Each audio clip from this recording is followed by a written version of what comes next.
Meanwhile, President Moon Jae-in will be piling up frequent flyer miles in November. The Liberal leader's schedule for the month includes his first tour of Southeast Asia. Before taking off, Moon is expected to play host to his American counterpart. Connyoung provides a glimpse of the meetings ahead. The third of its kind. South Korean President Moon Jae-in will sit down with U.S. President Donald Trump for their third bilateral summit early next month, as Mr. Trump makes his first ever presidential tour of Asia, which will also take him to Japan and China.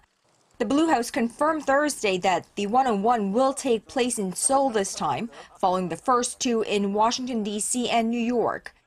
Dominating their conversation once again will be the growing nuclear missile threats from North Korea, but what may also be discussed is the South Korea-U.S. free trade agreement, following the two sides' agreement last week to take it under the microscope.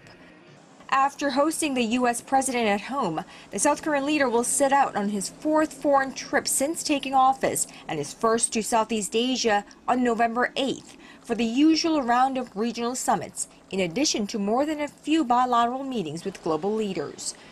The tour is expected to begin in Jakarta, where he'll likely sit down with Indonesian President Joko Widodo, although the details of his three-day visit haven't yet been finalized.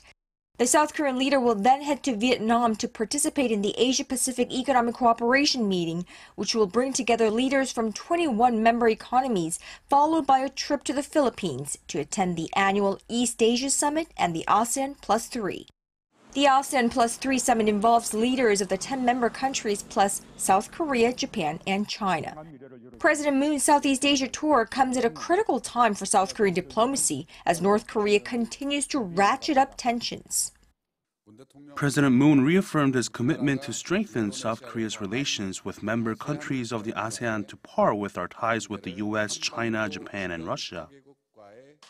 The South Korean president is expected to use the multilateral platform to rally support for his policy on North Korea, but just as important on Mr. Moon's mind, according to Blue House officials, will be enhancing economic ties between Asia's fourth largest economy and the fast-growing economies of Southeast Asia.